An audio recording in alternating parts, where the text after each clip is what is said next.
Hello, dear students. Once again, I welcome you BCE e-learning classes, LMS classes for the third session. So ಹಿಂದಿನ ಒಂದು ಒಂದನೇ session ಹಾಗೂ ಎರಡನೇ ಸೆಷನಲ್ಲಿ capital ಅಂದರೆ ಏನು, ಕ್ಯಾಪಿಟಲ್ ಅಸೆಟ್ ಅಂದರೆ ಏನು, ಕ್ಯಾಪಿಟಲ್ ಗೇನ್ ಅಂದ್ರೇನು, ಶಾರ್ಟ್ ಟರ್ಮ್ ಕ್ಯಾಪಿಟಲ್ ಆಗಿರ್ಬೋದು, ಲಾಂಗ್ ಟರ್ಮ್ ಕ್ಯಾಪಿಟಲ್ ಗೇನ್ ಅಂದ್ರೇನು, ಅದರ ಮತ್ತು ಶಾರ್ಟ್ ಟರ್ಮ್ ಮತ್ತು ಲಾಂಗ್ ಟರ್ಮ್ ಕ್ಯಾಪಿಟಲ್ನಲ್ಲಿ ಇರ್ತಕ್ಕಂಥ ಒಂದು ವ್ಯತ್ಯಾಸ, ಜೊತೆಗೆ ಟ್ರಾನ್ಸ್ಫರ್ ಅಂದರೆ ವರ್ಗಾವಣೆ ಅಂದ್ರೇನು, ಅದನ್ನು ಹೇಗೆ ನಾವು ವ್ಯಾಖ್ಯಾನಿಸಬಹುದು, ಮತ್ತು ಯಾವುದನ್ನು ನಾವು ಟ್ರಾನ್ಸ್ಫರ್ ವರ್ಗಾವಣೆ ಅಂತ ಅನ್ನೋದಿಲ್ಲ. ಕೆಲವೊಂದು ವರ್ಗಾವಣೆ ಅಂತ ನಮಗೆ ಕಣ್ಣಿಗೆ ಕಂಡರೂ ಕೂಡ ಅದು ವರ್ಗಾವಣೆ ಆಗಿರೋದಿಲ್ಲ ಅನ್ನೋದನ್ನು ಅಂಡರ್ ಸೆಕ್ಷನ್ 47 ಪ್ರಕಾರ ಹಿಂದಿನ ಎರಡು ಸೆಷನಲ್ಲಿ ತಿಳ್ಕೊಂಡಿದ್ರಿ. ಇವಾಗ ಮೂರನೇ ಸೆಷನಲ್ಲಿ ನಾವು ಒಂದು ಕ್ಯಾಪಿಟಲ್ ಅಸೆಟ್ಟಿಗೆ ಸಂಬಂಧಪಟ್ಟಂತಹ ಒಂದು ಕಾಸ್ಟ್ ಆಫ್ ಅಕ್ವಿಜಿಷನ್ ಅಂತ ಹೇಳ್ತೀವಿ ನಾವು. ಅದನ್ನು ಆಸ್ತಿಯನ್ನು ಪಡೆದುಕೊಳ್ಳಲು ನಮಗೆ ಬರ್ತಕ್ಕಂಥ ವೆಚ್ಚವನ್ನು ಹೇಗೆ ಪರಿಗಣಿಸಬೇಕು, ಜೊತೆಗೆ ಕಾಸ್ಟ್ ಆಫ್ ಇಂಪ್ರೂವ್ಮೆಂಟ್, ಈ ಕಾಸ್ಟ್ ಆಫ್ ಇಂಪ್ರೂವ್ಮೆಂಟನ್ನು ನಾವು ಹೇಗೆ ಪರಿಗಣನೆ ಮತ್ತು ಹೇಗೆ ಲೆಕ್ಕಕ್ಕೆ ತೆಗೆದುಕೊಳ್ಬೇಕು, ಅದನ್ನು ಯಾವ ರೀತಿಯಾಗಿ ನಾವು ಲೆಕ್ಕವನ್ನು ಹಾಕಬೇಕು, ಕ್ಯಾಲ್ಕುಲೇಷನ್ ಮಾಡಬೇಕು ಅನ್ನೋದನ್ನು ಈ ಸೆಷನಲ್ಲಿ ನೀವು ಇಲ್ಲಿ ತಿಳ್ಕೊಳ್ತೀರಾ. ನಾನು ಒಂದೊಂದಾಗಿ ಸೆಷನ್ ಅಂದರೆ ಈ ಮೂರನೇ ಸೆಷನನ್ನು ಪ್ರಾರಂಭ ಮಾಡ್ತಾಯಿದ್ದೀನಿ. Myself KN Bhajantri, assistant professor, department of commerce, GFGC Naragund. ಮೊದಲೇ ಸ್ಲೈಡಲ್ಲಿ ನಾವೇನು ತಿಳ್ಕೊಬೋದು ಅಂದರೆ ascertainment of cost in specified circumstances. ನಾವು ಕೆಲವೊಂದು ಸಂದರ್ಭದಲ್ಲಿ ಕೆಲವೊಂದು ಸಂದರ್ಭಗಳಲ್ಲಿ ಹೇಗೆ ಕಾಸ್ಟನ್ನು ನಾವು ಕ್ಯಾಲ್ಕುಲೇಷನ್ ಮಾಡ್ಬೋದು ಅನ್ನೋದನ್ನು ascertainment of cost in specified circumstances. ಒಂದು ಸಂದರ್ಭಾನುಸಾರವಾಗಿ ಕೆಲವೊಂದು ಸಂದರ್ಭಗಳಲ್ಲಿ ಹೇಗೆ ಕ್ಯಾಲ್ಕುಲೇಷನ್ ಮಾಡೋದನ್ನು ತಿಳ್ಕೊಳ್ಳೋಣ.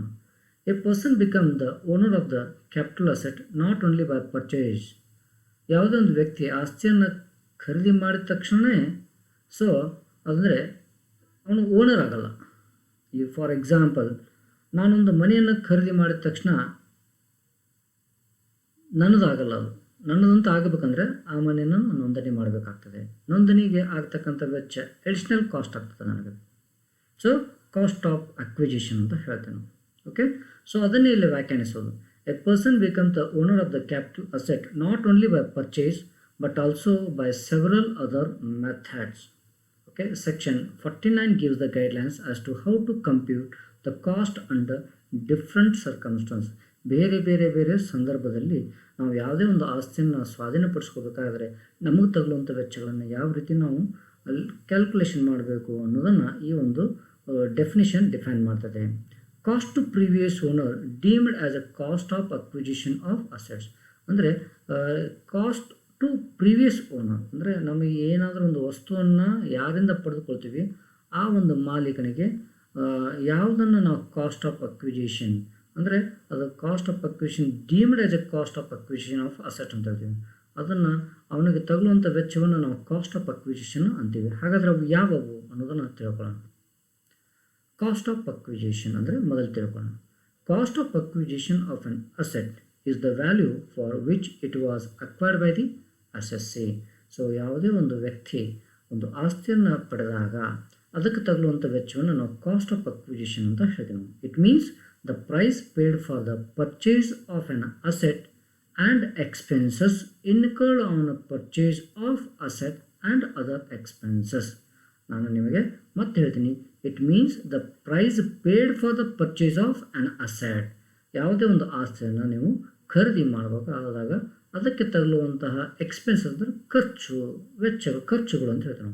Incurred on purchase of the asset and other expenses. ಮತ್ತು ಅದನ್ನು ಪರ್ಚೇಸ್ ಮಾಡಲಿಕ್ಕೆ ಮತ್ತು ಅದರ ಜೊತೆಗೆ ಬೇರೆ ಒಂದು ಎಕ್ಸ್ಪೆನ್ಸಸ್ಗಳು ಅದಕ್ಕೆ ಸಂಬಂಧವಿದ್ದರೆ ಒಂದು ಆಸ್ತಿಯನ್ನು ಖರೀದಿ ಮಾಡುವಾಗ ಅದಕ್ಕೆ ತಗಲುವಂಥ ವೆಚ್ಚಗಳು ನೇರವಾಗಿ ಆಗಿರ್ಬೋದು ಮತ್ತು ಬೇರೆ ಒಂದು ವೆಚ್ಚಗಳಾಗಿದೆ. Which are incurred before the asset is put use. ನಾವು ಆಸ್ತಿಯನ್ನು ಉಪಯೋಗ ಮಾಡೋದಕ್ಕಿಂತ ಮುಂಚೆ ಕೆಲವೊಂದು ಎಕ್ಸ್ಪೆನ್ಸಸ್ಗಳನ್ನು, ಕೆಲವೊಂದು ಖರ್ಚುಗಳನ್ನು, ಕೆಲವೊಂದು ವೆಚ್ಚಗಳನ್ನು ನಾವು ಮಾಡಬೇಕಾಗ್ತದೆ. ಅವೆಲ್ಲವೂ ಕಾಸ್ಟ್ ಆಫ್ ಅಕ್ವಿಜಿಷನ್ ಅಂತ ಹೇಳ್ತೀವಿ ನಾವು. ಅಂದರೆ ಸೊ ಒಂದು ವೆಚ್ಚ ಎದಕ್ಕಾಗಿ ಆಫ್ ಅಕ್ವಿಜಿಷನ್, ಅದನ್ನು ಪಡೆದುಕೊಳ್ಳಿಕ್ಕೆ, ಸೊ ಅದನ್ನು ಸ್ವಾಧೀನಪಡಿಸಿಕೊಳ್ಳಿಕ್ಕೆ ತಗುಲುವಂಥ ವೆಚ್ಚವನ್ನು ಸೊ ನಾವು ಕಾಸ್ಟ್ ಆಫ್ ಅಕ್ವಿಜಿಷನ್ ಅಂತ ಹೇಳ್ತೀವಿ ನಾವು. So cost of acquisition the value for which the capital asset was acquired by the seller. ಅಂದರೆ ಇಲ್ಲಿ ನಾವು ಇನ್ ದ ಪಾಯಿಂಟ್ ಆಫ್ ಸೆಲ್ಲರಿಗೆ ತಗುಲುವಂಥ ವೆಚ್ಚವನ್ನು, ಸೊ ಇಲ್ಲಿ ಎರಡು ರೀತಿಯಿಂದಲೂ ನಾವು ಲೆಕ್ಕವನ್ನು ಹಾಕಬೇಕಾಗ್ತದೆ. From the point of seller, from the point of purchaser. So ಸೆಲ್ಲರಿಗೂ ಆಗತಕ್ಕಂಥ ವೆಚ್ಚಗಳನ್ನು ನಾವು ಪರಿಗಣನೆ ತಗೋಬೇಕಾಗುತ್ತೆ, ಹಾಗೆ ಪರ್ಚೇಸರ್ಗೂ ಸೊ ತಗುಲುವಂಥ ವೆಚ್ಚಗಳನ್ನು ನಾವಿಲ್ಲಿ ಪರಿಗಣಿಸಬೇಕಾಗ್ತದೆ. ಸೆಲ್ಲರ್ ಪಾಯಿಂಟ್ ಆದಾಗ ಅವನು ಸೆಲ್ ಮಾಡಬೇಕಾದ್ರೆ, ಕೆಲವೊಂದು ಆಸ್ತಿನ ಸೆಲ್ ಮಾಡಬೇಕಾದ್ರೆ ಅವನು ತಗುಲುವಂಥ ವೆಚ್ಚಗಳು ಅವನ್ನೆಲ್ಲವೂ ಕಾಸ್ಟ್ ಅಂತ ಪರಿಗಣಿಸ್ತೀವಿ ನಾವು. ಸೊ ಪರ್ಚೇಸ್ ಮಾಡುವಂಥ ವ್ಯಕ್ತಿಗಳಿಗೆ ಕಾಸ್ಟನ್ನು ಅಂದರೆ ಆ ಒಂದು ಆಸ್ತಿನ ಪರ್ಚೇಸ್ ಮಾಡಬೇಕಾದ್ರೆ ಅವನಿಗೂ ತಗುಲುವಂಥ ವೆಚ್ಚಗಳನ್ನು ಕಾಸ್ಟ್ ಆಫ್ ಅಕ್ವಿಜಿಷನ್ ಅಂತ ನಾವು ಕನ್ಸಿಡರ್ನ ಮಾಡಬೇಕಾಗ್ತದೆ. ಇಲ್ಲಿ ನಾವು ಸೆಲ್ಲರ್ ಪಾಯಿಂಟ್ ಆಫ್ ನಿಮಗೆ ತಿಳಿಸಿದ್ದೇನೆ. If the assessee has acquired an asset by certain modes such as A gift, ನಮಗೆ ಗೊತ್ತಿದೆ. ಸೊ ಯಾರಾದರೂ ಗಿಫ್ಟ್ ಅಂತ ಕೊಟ್ಟಾಗ will, so partition of HUF, inheritance, amalgamation of companies or business recognition of cooperative banks, etc. referred in section 49 subsection 1, then the cost to the previous owner shall be adopted as the cost of acquisition. ನೋಡಿ, ಈ ಒಂದು definition ಮೂಲ ಅಂದರೆ ಇದೊಂದು ಅರ್ಥ ಏನು ಸಂಪೂರ್ಣವಾಗಿ ತಿಳ್ಕೊಬೇಕಂತಂದರೆ, if the assessee has acquired an asset, ಯಾವುದೇ ಒಂದು ವ್ಯಕ್ತಿ ಅಸೆಟ್ಟನ್ನು ಪಡೆದುಕೊಳ್ತಾನೆ, ಯಾವ ಒಂದು ಬೈ ಸರ್ಟನ್ ಮೋಡ್ಸ್ ಅಂತ ಹೇಳ್ತಾನೆ, ಕೆಲವೊಂದು ವಿಧಗಳಿದ್ದಾವೆ. ಸಚ್ ಆಸ್ ಎ ಗಿಫ್ಟ್ ಅಂತ ಪಡ್ಕೊಂಡ. ಸೊ ಪ್ರೀವಿಯಸ್ ಓನರ್ಗೆ ಅದನ್ನು ಗಿಫ್ಟ್ ಅಂತ ಕೊಟ್ಟಾಗ ಅದು ಅವನಿಗೆ ತಗಲ್ತಕ್ಕಂಥದ್ದು ಕಾಸ್ಟ್. ಇಲ್ಲಿ ನಾವು ಗಿಫ್ಟ್ ಅಂತ ಕೊಟ್ಟಾಗಲೂ ಅವನಿಗೆ ಕೆಲವೊಂದು ವೆಚ್ಚಗಳು ಬರ್ತವೆ, ಅದನ್ನು ಕಾಸ್ಟ್ ಆಫ್ ಅಕ್ವಿಜಿಷನ್ ಅಂತ ಕನ್ಸಿಡರ್ ಮಾಡಲೇಬೇಕು. Will, partition of HUF, so Hindu undivided family ಅಂತ ಹೇಳ್ತೀವಿ ನಾವು. ಇನ್ಹೆರಿಟೆನ್ಸ್, ಪಿತ್ರಾರ್ಜಿತ. ಅಮಲ್ಗಮೇಷನ್, ಸೊ ಕೂಡಿಕೊಳ್ಳೋದು ಅಂತ ಹೇಳ್ತಾರೆ. ಅಮಲ್ಗಮೇಷನ್ ಒಂದು ದೊಡ್ಡ ಚಾಪ್ಟರ್ ಇದೆ, ಅದು ಪ್ರೊಸೆಸನ್ನು ನೀವು ಅಕೌಂಟಲ್ಲಿ ತಿಳ್ಕೊಳ್ಳೋಕ್ಕೆ ಪ್ರಯತ್ನ ಮಾಡಿ. Of A companies are business recognition of cooperative banks etcetera referred in a section 49 subsection 1, then the cost of the previous owner shall be adopted as the cost of acquisition. ಅಂದರೆ ನಿಮಗೆ ಒಂದು gift ಅಂತ ಕೊಡಲಿ, will ಅಂತ transfer ಆಗಲಿ, partitions of the HUF, Hindu undivided family ಒಂದು ಅಂಗ ಅಂತೇಳಿ ನಿನಗೇನು ಬರ್ತಕ್ಕಂಥ ಹಕ್ಕು ಕೊಟ್ಟಾಗಾದರೂ, ಸೊ ಅದಕ್ಕೆಲ್ಲ ಬರ್ತಕ್ಕಂಥ ವೆಚ್ಚಗಳು, ಇನ್ಹೆರಿಟೆನ್ಸ್, ಪಿತ್ರಾರ್ಜಿತ ಮೂಲದಿಂದ ಬಂದಂತಹ ಆಸ್ತಿಗಳು. ಸೊ ಈ ಒಂದು ಪಾರ್ಟಿಷನ್ಗಾಗಿ ಅಂದರೆ ನಿಮಗೇನು ಸಲ್ಲಬೇಕಾದಂಥ ಒಂದು ಆಸ್ತಿಯನ್ನು ನೀವು ಪಡೆದಾಗ ಅದಕ್ಕೆ ಬರಬೇಕಾದಂಥ ಖರ್ಚುಗಳನ್ನು ನಾವೆಲ್ಲವೂ ಕಾಸ್ಟ್ ಆಫ್ ಅಕ್ವಿಜಿಷನ್, ಹಿಂದಿನ ಒಂದು ಓನರ್ಗೆ ನಾವು ಅವೆಲ್ಲವೂ ವೆಚ್ಚ ಅಂತ ಪರಿಗಣನೆಗೆ ತೆಗೆದುಕೊಳ್ಬೇಕಾಗ್ತದೆ. If any capital asset is purchased before 1/4/2001, the assessee can adopt either actual cost of acquisition or fair market value as on 1/4/2001. Naturally, he will adopt whichever is higher. ಇದು ಒಂದು ಏನಪ್ಪ ಅಂದರೆ, ನೀವು ಒಂದು ಆಸ್ತಿಯ ಮೌಲ್ಯವನ್ನು ಹೇಗೆ ನಿರ್ಧಾರ ಮಾಡ್ತೀರಿ ಅನ್ನೋದನ್ನು ಇಲ್ಲಿ ನಾವಿಲ್ಲಿ ಈ ಒಂದು ಇದ್ರ ಮೂಲಕ ತಿಳ್ಕೊಬೋದು. ಈ ಒಂದು ಸೆಂಟೆನ್ಸ್ ಮೂಲಕ, ಇದೊಂದು ವಾಕ್ಯಗಳ ಮೂಲಕ. ಏನು ಅಕೌಂಟ್ ಅಂದರೆ ಇನ್ಕಮ್ ಟ್ಯಾಕ್ಸ್ ಕಂಡೀಷನ್ಸ್ ಏನಿದೆ ಅಂತಂದರೆ, ಸೊ ಒಂದು ಯಾವುದೇ ಒಂದು ಆಸ್ತಿಯನ್ನು ನೀವು ಖರೀದಿ ಮಾಡಿದರೆ ಅಥವಾ ಮಾರಾಟ ಮಾಡಿದರೆ, ಸೊ ಇಲ್ಲಿ ಏನಾದರೂ 1/4/2001 ಒಳಗೆ ಏನಾದರೂ ವ್ಯವಹಾರ ಮಾಡಿದರೆ ಅಥವಾ ಅದರ ನಂತರ ಅಥವಾ ಅದಕ್ಕಿಂತ ಮುಂಚಿತವಾಗಿ ಮಾಡಿದಂಥ ಒಂದು ವ್ಯವಹಾರವನ್ನು ನಾವಿಲ್ಲಿ ಪರಿಗಣನೆಗೆ ತಗೊಳ್ಕೊಳ್ಳೋಣ. ಇಲ್ಲೇ ನೀವು ಒಂದು 2000ರಲ್ಲಿ ಅಥವಾ 1999ರಲ್ಲಿ ನೀವು ಏನೋ ಒಂದು ಆಸ್ತಿಯನ್ನು ಖರೀದಿ ಮಾಡಿದರೆ ಅಥವಾ ಮಾರಾಟ ಮಾಡಿದ್ರೆ ಅಂತ ತಿಳ್ಕೊಳ್ರಿ. ಅದರ ಬೆಲೆ ನಿರ್ಧಾರ ಮಾಡೋದು ಹೇಗೆ? ಸೊ ಅಲ್ಲೇ ನೀವು ಹಿಂದೆ ಖರೀದಿ ಮಾಡಿದ್ರು ಅದೊಂದು ಮೌಲ್ಯ ಅಂತ ಇಟ್ಕೊಳ್ತೀವಿ ನಾವು, ಪ್ಲಸ್ ಅದನ್ನು 1/4/2001ಕ್ಕೆ ಏನು ಬೆಲೆ ಆಗಿರ್ತದೆ as per the income tax rule ಪ್ರಕಾರ ಒಂದು ಇಂಡೆಕ್ಷನ್ ಯೂಸ್ ಮಾಡ್ಕೊಂಡು ನಾವು ಕ್ಯಾಲ್ಕುಲೇಷನ್ ಮಾಡ್ತೀವಿ. ಅದರಲ್ಲಿ ಯಾವುದನ್ನು ಹೆಚ್ಚಿನ ವ್ಯಾಲ್ಯೂ ಇದೆ ಆ ವ್ಯಾಲ್ಯೂವನ್ನು ಕನ್ಸಿಡರೇಷನ್ ಮಾಡಿ, ಅಂದರೆ ಆ ಮೌಲ್ಯವನ್ನು ಗಣನೆಗೆ ತೆಗೆದುಕೊಂಡು ನಾವಿಲ್ಲಿ ಲೆಕ್ಕವನ್ನು ಕ್ಯಾಪಿಟಲ್ ಗೇನನ್ನು ಕ್ಯಾಲ್ಕುಲೇಷನ್ ಮಾಡಬೇಕಾಗತ್ತೆ. ಇದರ ಬಗ್ಗೆ ಪೂರ್ಣವಾದ ವಿವರವನ್ನು ನಾನು ಕೆಲವೊಂದು ಪ್ರಾಬ್ಲಮ್ಗಳಲ್ಲಿ ನಿಮಗೆ ಕೆಲವೊಂದು ಉದಾಹರಣೆಗಳ ಮೂಲಕ ತಿಳಿಸಲಿಕ್ಕೆ ಮುಂದಿನ ತರಗತಿಗಳಲ್ಲಿ ಪ್ರಯತ್ನ ಮಾಡುತ್ತೇನೆ. ನೋಡಿರಿ, ಹಾಗಾದರೆ ಮುಂದೆ cost of acquisition of certain assets at A glance. ಇಲ್ಲಿ ಯಾವುದನ್ನು ನಾವು ಕಾಸ್ಟ್ ಆಫ್ ಅಕ್ವಿಜಿಷನ್ ಅಂತ ಪರಿಗಣಿಸಬೇಕು ಮತ್ತು ಯಾವುದನ್ನು ಪರಿಗಣಿಸಬಾರ್ದು ಅನ್ನೋದನ್ನು ಒಂದು ಗ್ಲಾನ್ಸ್ ಮೂಲಕ ತಿಳ್ಕೊಳ್ಳೋಕ್ಕೆ ಪ್ರಯತ್ನ ಮಾಡೋಣ. ಇಲ್ಲಿ ಸೀರಿಯಲ್ ನಂಬರ್ ಇದೆ, ನೇಚರ್ ಆಫ್ ಅಸೆಟ್ ಅಂದರೆ ಅಸೆಟ್ ಯಾವ್ಯಾವ ಮೂಲವಿದೆ, ಆ್ಯಂಡ್ ಅದು ಕಾಸ್ಟ್ ಆಫ್ ಅಕ್ವಿಷನ್ ಅದನ್ನು ಪರಿಗಣಿಸಬೇಕಾ ಅಥವಾ ಪರಿಗಣಿಸಬಾರ್ದ ಅಥವಾ ಅದು ಯಾರಿಗೆ ಸಂಬಂಧ ಬೀಳ್ತದೆ ಅನ್ನೋದನ್ನು ಮಾಹಿತಿಯನ್ನು ನಾನಿಲ್ಲಿ ಕೊಡಲಿಕ್ಕೆ ಪ್ರಯತ್ನ ಪಟ್ಟಿದ್ದೀನಿ. ನೋಡಿ ಹಾಗಾದರೆ, so goodwill of business, trademark, brand name etcetera ಇವಕ್ಕೆ ಸಂಬಂಧಪಟ್ಟಂತ ಏನಾದರೂ ವೆಚ್ಚ ಆಗಿದರೆ ಸೆಲ್ಫ್ ಜನರೇಟೆಡ್ ಈಸ್ ನಿಲ್ ಅಂತ ಹೇಳ್ತೀವಿ ನಾವು. ಇಲ್ಲೇ ನೋಡ್ರಿ, ನೀವು ಕೋಷ್ಟಕಗಳಲ್ಲಿ ನೋಡಬೇಕಾಗತ್ತೆ. Goodwill of business, goodwill ಅಂತಂದರೆ ನಾವೇ ಏನಾದರೂ ಸೆಲ್ಫ್ ಜನ್ರೇಟ್ ಮಾಡಿದ್ವಿ, ಟ್ರೇಡ್ ಮಾರ್ಕ್ ನಾವೇ ಏನಾದರೂ ಸೆಲ್ಫ್ ಜನ್ರೇಟ್ ಮಾಡಿದ್ವಿ, ಬ್ರ್ಯಾಂಡ್ ನೇಮ್ ನಾವೇ ಕ್ರಿಯೇಟ್ ಮಾಡಿದ್ವಿ ಅಂತಂದರೆ ಅದು ಕಾಸ್ಟ್ ಬರೋದಿಲ್ಲ. ಕಾಸ್ಟ್ ಆಫ್ ಅಕ್ವಿಸಿಷನ್ ಅದನ್ನು ನಾವು ನಿಲ್ ಅಂತ ತೆಗೆದುಕೊಳ್ಬೇಕಾಗ್ತದೆ. But acquired from the previous owner, so ಯಾವುದೇ ಒಂದು ನಾನು ಗುಡ್ ವಿಲ್ ಅಥವಾ ಟ್ರೇಡ್ ಮಾರ್ಕ್ ಅಥವಾ ಬ್ರ್ಯಾಂಡ್ ನೇಮನ್ನು ಇನ್ನೊಬ್ಬರಿಂದ ಖರೀದಿ ಮಾಡಿದಾಗ ಅದು ಏನು ವೆಚ್ಚ ಮಾಡ್ತೀವಲ್ಲ ಅದನ್ನು ನಾವು ಕಾಸ್ಟ್ ಆಫ್ ಅಕ್ವಿಸಿಷನ್ ಅಂತ ಕನ್ಸಿಡರ್ ಮಾಡಬೇಕು. ಇದರ ಬಗ್ಗೆ ವಿವರವಾದ ವಿವರಣೆಯನ್ನು ಸೆಕ್ಷನ್ ಪ್ರಕಾರ ಇದೆ. ಸೊ ನೀವು ಇದೊಂದು ಟೇಬಲನ್ನು ನೆನಪಿಟ್ಟುಕೊಂಡ್ರೆ ಸಾಕು, ಸಂಪೂರ್ಣವಾಗಿ ನೀವು ಕಾಸ್ಟ್ ಆಫ್ ಅಕ್ವಿಸಿಷನ್ನ ಸಂಪೂರ್ಣವಾಗಿ ತಿಳಿದುಕೊಳ್ಬೋದು ಅಂತ ಹೇಳ್ಬೋದು ನಾನು. ಎರಡನೇ ಪಾಯಿಂಟ್ ನೋಡಿ, where capital assets become the property of the assessee by way of distribution of assets on total or partial partition of the H F. ನೋಡಿ, ಹಿಂದೂ ಅನ್ಡಿವೈಡೆಡ್ ಫ್ಯಾಮಿಲಿಗೆ ಸಂಬಂಧಪಟ್ಟಂಥ ಸೆಂಟೆನ್ಸ್ ಇದು. Under a gift or will by succession, inheritance, distribution of assets on liquidation of the company etcetera. ನೋಡಿರಿ, ಏನಾದರೂ ಪಿತ್ರಾರ್ಜಿತ ಮೂಲಕ ಬಂದಂಥ ಆಸ್ತಿ ಆಗಿರ್ಬೋದು, ಓಕೆ. ಸೊ ಅಥವಾ ಯಾವುದೋ ಒಂದು ಗಿಫ್ಟ್ ಅಂತ ಬಂದಿರ್ಬೋದು, ಅಥವಾ ವಿಲ್ ಮೂಲಕ ನಿಮಗೆ ಆಸ್ತಿ ಅಂತ ಬಂದಿರ್ಬೋದು, ಅಥವಾ ನಿಮಗೆ ಬೈ ಸಕ್ಸೆಷನ್ ನಿಮ್ಗೆ ಬರಬೇಕಾದಂಥ ಹಕ್ಕು, ಇನ್ಹೆರಿಟೆನ್ಸ್ ಪಿತ್ರಾರ್ಜಿತ, distribution of the assets on liquidation. So ಸಂಸ್ಥೆ ಒಂದು ಅಂದರೆ ನಶಿಸೋ, ಲಿಕ್ವಿಡೇಷನ್ ಅಂದರೆ ಸಂಸ್ಥೆ ತನ್ನ ಎಕ್ಸಿಸ್ಟೆನ್ಸನ್ನು ಕಳ್ಕೊಳ್ತಾ ಇರ್ತದೆ.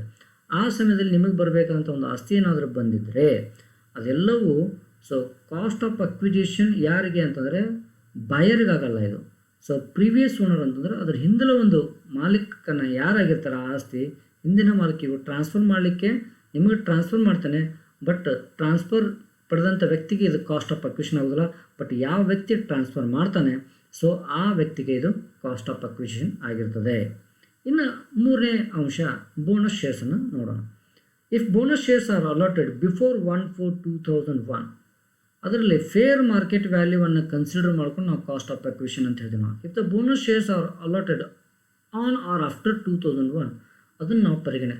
ಸೊ 2001ಕ್ಕಿಂತ ಮುಂಚಿತವಾಗಿ ನಾವು ಏನಾದರೂ ನಿಮಗೆ ಬೋನಸ್ ಶೇರ್ಸನ್ನು ಇಶ್ಯೂ ಮಾಡಿದರೆ ಸೊ ಅಲ್ಲಿ ಫೇರ್ ಮಾರ್ಕೆಟ್ ವ್ಯಾಲ್ಯೂವನ್ನು ನಾವು ಗಣನೆ ತೆಗೆದುಕೊಂಡು ಕಾಸ್ಟ್ ಆಫ್ ಅಕ್ವಿಜಿಷನನ್ನು ನಾವು ಗಣನೆ ತೆಗೆದು. ಸೊ ಆಫ್ಟರ್ 2001 1/4/2000 ನಂತರ ಏನಾದರೂ ಬೋನಸ್ ಶೇರ್ಸನ್ನು ಕೊಟ್ಟಿದ್ರೆ ಯಾವುದೇ ಕಾಸ್ಟ್ ಅನ್ನೋದನ್ನು ನಾವು ಕಾಸ್ಟ್ ಆಫ್ ಅಕ್ವಿಷನ್ ಅಂತ ಪರಿಗಣಿಸೋದಿಲ್ಲ.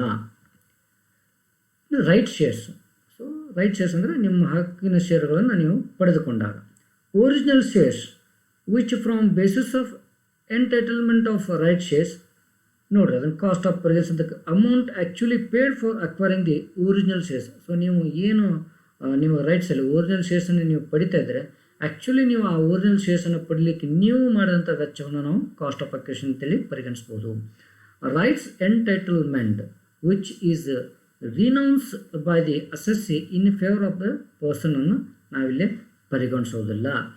Right shares acquired by the assessee. So right ಶೇರ್ಸನ್ನು ಯಾವ ಒಂದು ವ್ಯಕ್ತಿಗೆ ಬರಬೇಕೈತೆ ಆ ವ್ಯಕ್ತಿ ಪಡೆದಾಗ amount actually paid for the acquiring the right shares ಅಂದರೆ ಆ ಒಂದು ತನ್ನ ರೈಟ್ ಶೇರ್ಸನ್ನು ಪಡ್ಕೊಳ್ಳಿಕ್ಕೆ ಏನು ವೆಚ್ಚ ಮಾಡ್ತಾನೆ ಅದನ್ನು ನಾವು ಕಾಸ್ಟ್ ಆಫ್ ಅಕ್ವಿಷನ್ ಅಂತೇಳಿ ಪರಿಗಣಿಸ್ತೀವಿ. Right shares which are purchase by the person in whose favour the assessee has renounce the right entitlement ಅಂತ ಹೇಳ್ತೀವಿ ನಾವು. ಪರ್ಚೇಸ್ ಪ್ರೈಸ್ ಈ ಸಮಯದಲ್ಲಿ purchase price paid to the renounce of right entitlement as well as the amount paid to the company which has allotted the right shares. ಏನು ಇಲ್ಲೇ purchase price ಅಂತ ಇರ್ತದೆ ಅದನ್ನು ನಾವು ಇಲ್ಲೇ ಕಾಸ್ಟ್ ಆಫ್ ಅಕ್ವಿಷನ್ ಅಂತೇಳಿ ಪರಿಗಣಿಸ್ತೀವಿ. ಸೊ ಇನ್ನು ಇದನ್ನೇ ನಾವು ಈಗೇನು ಆಟ್ ಗ್ಲಾನ್ಸ್ ನೋಡಿದಿವಲ್ಲ ಅದರ ವಿವರಣೆಯನ್ನು ಇಲ್ಲಿ ಕೊಟ್ಟಿದ್ದಾರೆ. ಸೊ ಕಾಸ್ಟ್ ಆಫ್ ಇಂಪ್ರೂವ್ಮೆಂಟ್ ಅಂತ ಹೇಳ್ತೀವಿ ನಾವು. ಸೊ ಇಲ್ಲಿ ಕಾಸ್ಟ್ ಆಫ್ ಅಕ್ವಿಷನ್ ಮತ್ತು ಕಾಸ್ಟ್ ಆಫ್ ಇಂಪ್ರೂವ್ಮೆಂಟು ಸೊ ಇಲ್ಲಿ ಸಂಬಂಧಪಟ್ಟಂತೆ ಇದು ಇನ್ನೂ ಡೀಟೇಲ್ ಆಗಿ ನಾವಿಲ್ಲಿ ತಿಳ್ಕೊಬೋದು. ಅದು ಹಿಂದಲ್ದು ಕಾಸ್ಟ್ ಆಫ್ ಅಕ್ವಿಷನ್ ಸಂಬಂಧಪಟ್ಟಂತಹ ಒಂದು ವಿವರಣೆ ಆಯಿತು. ಇಲ್ಲಿ ನಾವು ಕಾಸ್ಟ್ ಆಫ್ ಇಂಪ್ರೂವ್ಮೆಂಟಿಗೆ ಅಂತ ತಿಳ್ಕೊಳ್ಳೋಣ. ಸೊ ಅಂದರೆ ಇಂಪ್ರೂವ್ಮೆಂಟ್ ಅಂತಂದರೆ ಸೊ ನೀವು ಇರ್ತಕ್ಕಂಥ ಅಂದರೆ ಸುಧಾರಣೆ ಇರ್ತಕ್ಕಂಥ ಒಂದು ಆಸ್ತಿಯನ್ನು ಸುಧಾರಣೆ ಮಾಡ್ತಕ್ಕಂಥದ್ದು ಅದನ್ನು ಅದಕ್ಕೆ ಒಂದು ಬೇರೆ ಆದಂತಹ ಒಂದು ಲುಕ್ ಅಂತ ಇರ್ಬೋದು, ಅಥವಾ ಅದರ ಮೇಲೆ ಇನ್ನೂ ಹೆಚ್ಚಿನ ಪ್ರಮಾಣದಲ್ಲಿ ನಾವು ವೆಚ್ಚವನ್ನು ಮಾಡಿ ಸುಧಾರಣೆ ಮಾಡ್ತಕ್ಕಂಥದ್ದು, ಇರ್ತಕ್ಕಂಥ ವಸ್ತುವನ್ನು ಸುಧಾರಿಸಿ ನಾವು ಉಪಯೋಗ ಮಾಡ್ತಕ್ಕಂಥ ಒಂದು ವ್ಯವಸ್ಥೆ ಆಗಿರ್ಬೋದು, ಇಂಪ್ರೂವ್ಡ್ ವರ್ಷನ್ ಅಂತ ಹೇಳ್ತೀವಿ ನಾವು. ಸೊ ಅದಕ್ಕೆ ತಗುಲುವಂಥ ವೆಚ್ಚಗಳನ್ನು ನಾವು ಕಾಸ್ಟ್ ಆಫ್ ಇಂಪ್ರೂವ್ಮೆಂಟ್ ಅಂತ ಹೇಳ್ತೀವಿ ನಾವು. ಇಲ್ಲಿ ನೋಡಿ, goodwill of a business etcetera in relation to the capital asset being goodwill of a business or right to manufacturing, producer or process any articles or things or right to carry on any business or profession, the cost improvement shall be taken to be nil. Cost of ಅಕ್ವಿಜೇಷನಲ್ಲಿ goodwill ಮತ್ತು trademark ಏನಾದರೂ ನಾವು self generated ಇತ್ತಂತಾರೆ ಅದು ನಿಲ್ ಆಗೇ ತೊಗೊಳ್ತೀವಿ. ಅದೇ ರೀತಿ cost of ಇಂಪ್ರೂವ್ಮೆಂಟಿಗೆ good ವಿಲ್ಗೆ ಸಂಬಂಧಪಟ್ಟದ್ದು ಗುಡ್ ವಿಲ್ ಆಗಿತ್ತು ಅಂತಂತಂದರೆ ನಾವೇ ಜನ್ರೇಟ್ ಮಾಡಿದ್ದಿತ್ತಂದರೆ ಅದನ್ನ ಯಾವಾಗಲೂ ನಾವು ನಿಲ್ ಅಂತ ಕನ್ಸಿಡರ್ ಮಾಡಬೇಕು. In any capital expenditure incurred towards the improvement of the capital asset and not allowed as a deductions under any other heads of income can be claimed as a cost of improvement. ನೋಡಿ, ಬಹಳಷ್ಟು important ಅಂದರೆ any capital expenditure incurred towards the improvement of the capital asset, ಒಂದು ನಿಮ್ಮಲ್ಲಿರ್ತಕ್ಕಂಥ ಬಂಡವಾಳ ಆಸ್ತಿಯನ್ನು improvement ಮಾಡೋದು ಸುಧಾರಣೆ ಮಾಡಲಿಕ್ಕೆ ತಗುಲುವಂಥ ವೆಚ್ಚವನ್ನು ನಾವು ಕಾಸ್ಟ್ ಆಫ್ ಇಂಪ್ರೂವ್ಮೆಂಟ್ ಅಂತ ಹೇಳ್ತೀವಿ. ಬಟ್ ಈ ಒಂದು ವೆಚ್ಚ ಬೇರೆ ಒಂದು ಹೆಡ್ಡಲ್ಲಿ ಅಂದರೆ ಬೇರೆ ಯಾವುದೇ ಹೆಡ್ಡಲ್ಲಿ ಖರ್ಚಾಗಿರಬಾರ್ದು. ಈ ಕ್ಯಾಪಿಟಲ್ ಗೇನಲ್ಲಿ ಮಾತ್ರ, ಅಂದರೆ income from business, income from professions ಅಥವಾ ಇನ್ಕಮ್ ಫ್ರಮ್ ಹೌಸ್ ಪ್ರಾಪರ್ಟಿ, ಅಲ್ಲಿ ಈ ಒಂದು ವೆಚ್ಚವನ್ನು ಪರಿಗಣನೆಗೆ ತೆಗೆದುಕೊಂಡಿರಬಾರ್ದು, ಅಲ್ಲಿ ನಾವು ಕ್ಲೇಮ್ ಮಾಡಿರಬಾರ್ದು. ಸೊ ಪ್ಯೂರ್ಲಿ ನಾವು ಕ್ಯಾಪಿಟಲ್ ಗೇನಲ್ಲಿ ಮಾಡಿಕೊಂಡಾಗ ಮಾತ್ರ ಅದನ್ನು ನಾವು ಇಲ್ಲಿ ಕಾಸ್ಟ್ ಆಫ್ ಇಂಪ್ರೂವ್ಮೆಂಟ್ ಅಂತ ಕನ್ಸಿಡರ್ ಮಾಡ್ತೇವೆ ನಾವು. I will repeat, any capital expenditure incurred towards the improvement of capital asset and not allowed as a deduction under any other head of income can be claimed as a cost of improvement. Okay, ಸಂಪೂರ್ಣವಾಗಿ cost of improvement ಅಂತಂದರೆ capital ಗೇನಿಗೆ capital ಅಸೆಟ್ಗೆ ಸಂಬಂಧಪಟ್ಟಿರಬೇಕು. ಆ ವೆಚ್ಚವನ್ನು ಬೇರೆ ಒಂದು ಹೆಡ್ಡಲ್ಲಿ ಅದನ್ನು ನಾವು ಕ್ಲೇಮ್ ಮಾಡಿರಬಾರ್ದು. In other words, any expenditure incurred to increase the value of the capital asset is treated as a cost of improvement. ಇಲ್ಲಿ ಇನ್ನೊಂದು ಅರ್ಥದಲ್ಲಿ ಏನು ಹೇಳ್ಬೋದಪ್ಪ ಅಂದರೆ ಕಾಸ್ಟ್ ಆಫ್ ಇಂಪ್ರೂವ್ಮೆಂಟ್ ಅಂದರೆ, ಸೊ ಯಾವುದಾದ್ರೂ ಒಂದು ವೆಚ್ಚವನ್ನು ನಾವು ಬಂದಾಗ, ಯಾವುದಾದ್ರೂ ಒಂದು ಖರ್ಚು ಅಂತ ಬಂದಾಗ, ಅದಕ್ಕಾಗಿ ಒಂದು ಆಸ್ತಿಯನ್ನು ಸುಧಾರಣೆ ಮಾಡಲಿಕ್ಕೆ ಬರ್ತಕ್ಕಂಥ ಎಲ್ಲ ವೆಚ್ಚಗಳನ್ನು ನಾವು ಕಾಸ್ಟ್ ಆಫ್ ಇಂಪ್ರೂವ್ಮೆಂಟ್ ಅಂತ ಹೇಳಬಹುದು. ಇನ್ನೊಂದು ರೀತಿಯಾಗಿ cost of improvement, expenses incur to make improvements of the capital asset by the seller. Okay, so ಇಲ್ಲೇ ಒಂದು ಉದಾಹರಣೆ, ನಾನು ಮನೆ ಮಾರಬೇಕಂತ ವಿಚಾರ ಮಾಡಿದ್ದೀನಿ. ಸೊ ಮನೆ ನಂದು ಹಳೇದಾಗಿರ್ತದೆ, ಕಟ್ಟಿ ಎಷ್ಟೋ ವರ್ಷಗಳಾಗಿರ್ತದೆ, ಅದು ಸರಿಯಾದ ಒಂದು ನಿರ್ವಹಣೆ ನನ್ನಲ್ಲಿರೋದಿಲ್ಲ. ನಾನು ಅದನ್ನು ಮಾರಬೇಕಂದಾಗ ಸರಿಯಾದ ನಿರ್ವಹಣೆ ಇರತಕ್ಕಂಥ ಮನೆಯನ್ನು ಅತಿ ಕಡಿಮೆ ಬೆಲೆಗೆ ಜನ ಖರೀದಿ ಮಾಡ್ಬೋದು ಅಂತ ನಾನು ಏನು ಮಾಡ್ತೀನಿ ಅಂತಂದರೆ, ಸಾಕಷ್ಟು ಮನೆಯಲ್ಲಿ ಇಂಪ್ರೂವ್ಮೆಂಟ್ ಅಂತ ಮಾಡ್ತೀನಿ ನಾನು. ಸೊ ಮನೆಗೆ ಬಣ್ಣ ಹಚ್ತಕ್ಕಂಥದ್ದು, ಓಕೆ, ಫರ್ನಿಚರ್ ವರ್ಕ್ ಮಾಡಿಸ್ತಕ್ಕಂಥದ್ದು. ಸೊ ಸಾಕಷ್ಟು ನಾನು ಒಂದು ಲಕ್ಷ, 2 ಲಕ್ಷ, 3 ಲಕ್ಷ ಮನೆ ಲುಕ್ ಕಾಣಲಿಕ್ಕೆ ಅಥವಾ ಮನೆ ಅಂದವಾಗಿ ಕಾಣಲಿಕ್ಕೆ ನಾನು ಮಾಡುವಂಥ ಎಲ್ಲ ವೆಚ್ಚಗಳು ಅದು ಕಾಸ್ಟ್ ಆಫ್ ಇಂಪ್ರೂವ್ಮೆಂಟ್ ಆಗುತ್ತದೆ. ಅದನ್ನೇ ಇಲ್ಲಿ ನಾನು ಹೇಳ್ತಾ ಇದ್ದೀನಿ ಒಂದು ಸಿಂಪಲ್ ಆದ ಒಂದು ಅರ್ಥದಲ್ಲಿ. Expenses incur to make improvement to the capital asset by the seller. Okay, example ಅಂದರೆ alteration, repairs etcetera. Okay, so ಏನು ನಾನು ಅಲ್ಟ್ರೇಷನ್ ಮಾಡಿಸ್ತೀನಿ, ರಿಪೇರ್ಸ್ ಅಂತ ಮಾಡಿಸ್ತೀನಿ ನನ್ನ ಮನೆ ಮೇಲೆ, ಅದೆಲ್ಲವೂ ಕಾಸ್ಟ್ ಆಫ್ ಇಂಪ್ರೂವ್ಮೆಂಟ್ ಆಗುತ್ತೆ. ಅವನು ನಾವು ಗಣನೆಗೆ ಈ ಲೆಕ್ಕಕ್ಕೆ ಕ್ಯಾಪಿಟಲ್ ಗೇನ್ ಮಾಡುವಾಗ ಇವನ್ನೆಲ್ಲವೂ ಗಣನೆಗೆ ತೆಗೆದುಕೊಂಡು ನಾವು ಕ್ಯಾಪಿಟಲ್ ಗೇನನ್ನು ಕ್ಯಾಲ್ಕುಲೇಷನ್ ಮಾಡಬೇಕಾಗ್ತದೆ. ಇನ್ನು note that improvements made before 1st April 2001 is never taken into consideration. Okay, so before 2001ಕ್ಕಿಂತ ಮುಂಚಿತವಾಗಿ ನೀವೇನಾದರೂ ಇಂಪ್ರೂವ್ಮೆಂಟ್ ಅಂತ ಮಾಡಿದ್ದಾದರೆ ಅದನ್ನು ಲೆಕ್ಕಕ್ಕೆ ಗಣನೆಗೆ ತೆಗೆದುಕೊಳ್ಬೇಡ್ರಿ. ಅದಾದ ನಂತರ ಆದಂಥ ಒಂದು ಕಾಸ್ಟ್ ಆಫ್ ಇಂಪ್ರೂವ್ಮೆಂಟನ್ನು ನೀವು ಲೆಕ್ಕಕ್ಕೆ ತೆಗೆದುಕೊಳ್ಬೇಕು ಅಂತ ಇನ್ಕಮ್ ಟ್ಯಾಕ್ಸ್ ಗೈಡ್ಲೈನ್ ಹೇಳ್ತದೆ. ಇಂಡೆಕ್ಸೇಷನ್ ಅಂತ ಬರ್ತೀವಿ ನಾವು. ಇದು ಬಹಳ ಅತಿ ಮುಖ್ಯ ವಿದ್ಯಾರ್ಥಿಗಳೇ. ಇದನ್ನು ನೀವು ಎಷ್ಟು ಪ್ರತಿಯೊಂದು ಕ್ಯಾಪಿಟಲ್ ಗೇನನ್ನು ಪ್ರತಿಯೊಂದು ಪ್ರಾಬ್ಲಮನ್ನು ಕ್ಯಾಲ್ಕುಲೇಷನ್ ಮಾಡಲಿಕ್ಕೆ ಈ ಇಂಡೆಕ್ಸೇಷನನ್ನು ಯೂಸ್ ಮಾಡ್ತೀವಿ ನಾವು. ಇದನ್ನು ನಾವು ಇದು ಇಂಡೆಕ್ಸೇಷನ್ ಅಂದರೆ ಏನು, ಓಕೆ, ಅದನ್ನು ತಿಳ್ಕೊಳ್ಳೋಣ.